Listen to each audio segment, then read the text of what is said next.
مرجي تربلا كان تابعي أم مرجي حق الناس المعنوي في الأعراض. حق الناس المعنوي يعني في الأعراض. باريد نخواردوا ماليد نخواردوا وليشد نداوا بلام سكايتي بيكردوا سمعي تشكاندوا لك دارت كردوا وكشف عورته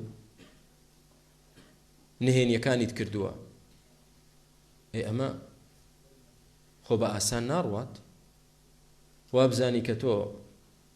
مسلمانك سمعي مسلمانك لك داركي هروا بأساني كوتاي بيدنا والله بكوتاي بينا برا بويا إذا كانت غيبة فالواجب أن يقلع عن غيبة الناس والتكلم في أعراضهم ولا بد أن تذهب إليه وتستحل منه بما تتفقان عليه حتى لو قال لا أسمح لك إلا بكذا وكذا من الدراهم فأعطه. غيبتي مسلمانة قد كردوا إيه بخوا بسرته وناجت ما يلفظ من قول إلا لديه رقيب عتيد وتحسبونه هينا وهو عند الله عظيم. وهذا زاني اشتيجي زور آسايا كردوتا غيبت بوتا فاكهة المجالس. مجلسي خلق أمره كميويتي آدان خون والله ميوان داريتي كمان باش نبو تخوا عيب چن عيب بويا من ميوان من هاتو ميوان داننا أمره ميوي مجلسا كان بوتا غيبت كردن. مجلس يك بيت وغيبتي كسي تدانا كري بنقصاني دزانن بويا بيوشت بچيت لا أو كس تاوي كردنا زايل بكي. شيخ ابن عثيمين رحمة إخوالي بدا فرمي أقر بلاي قردن دازانا كم تنها بواندا مبلغ بارنا به حق خويتي حق خويتي غيبتي من تكردوا سمعتي من تبردوا من لك دار كردوا ها أواندا مبلغ بارنا به من قردن دازانا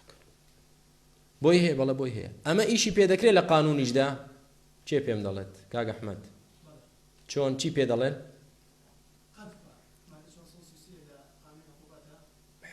حاکم بۆی هەیە چیت بۆ دانێ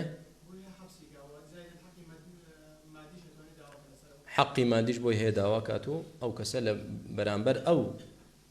تاوانەی کە داوی تێپاڵتۆ بۆی هەیە حاکم لەسەری دادنێ ئەوەندە مەبلەغە بۆ تۆ دابدرێ. ئێ بەخوا هیچ نییە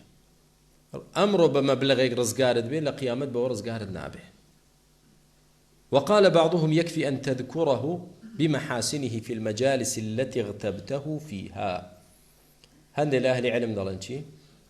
لچن مجلس كتو غيبتي أو كسد كردوه بخراب باسد كردوه دبي لو مجلسانا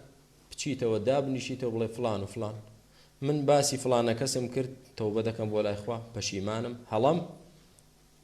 أم موضوع عواني أو بياوة أواي أن تذكره چي تذكره بمحاسنه باشا كاني باسكيت أما يك كواتا حقي كم لسرت شيء تذكره بمحاسنه لو مجلساني كبخراب باسد كردو جاب چاك باسي كيت